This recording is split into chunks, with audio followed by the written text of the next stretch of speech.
detail, so brilliantly spotted by Allegra Stratton an hour ago.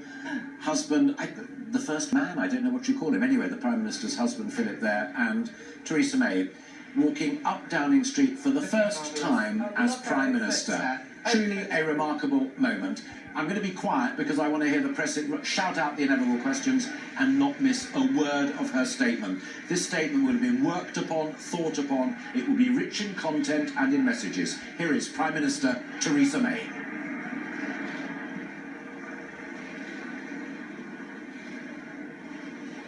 I have just been to Buckingham Palace, where Her Majesty the Queen has asked me to form a new government, and I accepted. In David Cameron, I follow in the footsteps of a great modern Prime Minister.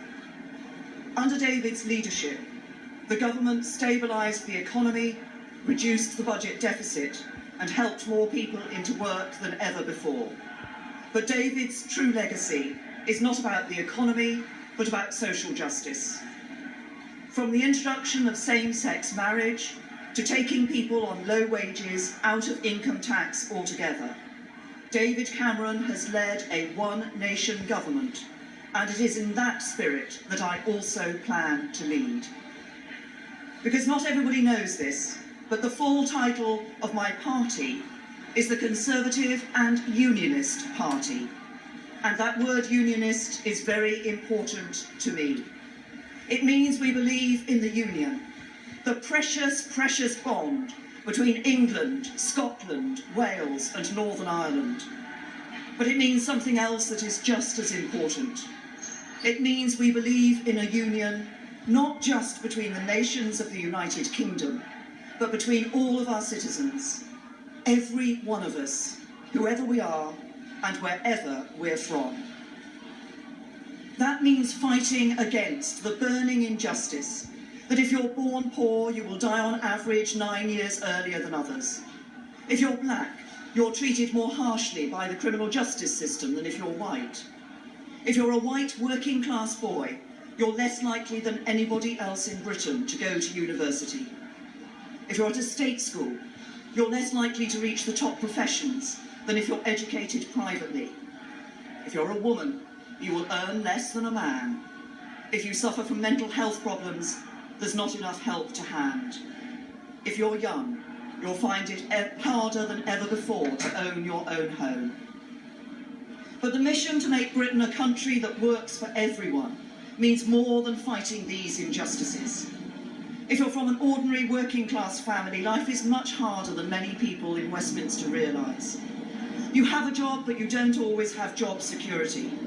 You have your own home, but you worry about paying the mortgage. You can just about manage, but you worry about the cost of living and getting your kids into a good school. If you're one of those families, if you're just managing, I want to address you directly. I know you're working around the clock. I know you're doing your best, and I know that sometimes life can be a struggle. The government I lead will be driven not by the interests of the privileged few, but by yours. We will do everything we can to give you more control over your lives. When we take the big calls, we'll think not of the powerful, but you. When we pass new laws, we'll listen not to the mighty, but to you. When it comes to taxes, we'll prioritise not the wealthy, but you. When it comes to opportunity, we won't entrench the advantages of the fortunate few. We will do everything we can to help anybody, whatever your background, to go as far as your talents will take you. We are living through an important moment in our country's history. Following the referendum, we face a time of great national change.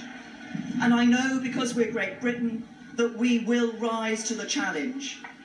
As we leave the European Union, we will forge a bold, new, positive role for ourselves in the world. And we will make Britain a country that works not for a privileged few, but for every one of us.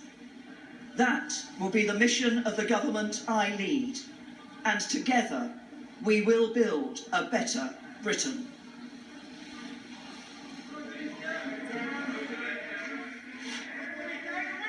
That was an an extraordinary speech of clear, crisp political and philosophical assertion. I lead the Conservative and Unionist Party, a direct message for any doubters in Scotland, any doubters in Northern Ireland, any doubters in Wales. David Cameron was a great Prime Minister.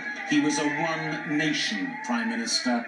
That will inform my premiership as well. As Mrs May does the simple bit of waving and smiling with her husband beneath number 10, she has set herself an awesome challenge. She said, as we set policy, we will not be steered and governed by the interests of those who already have. She said, if you're struggling, I want to address you directly. We won't be driven by the instincts of the privileged few, but by you and by your needs.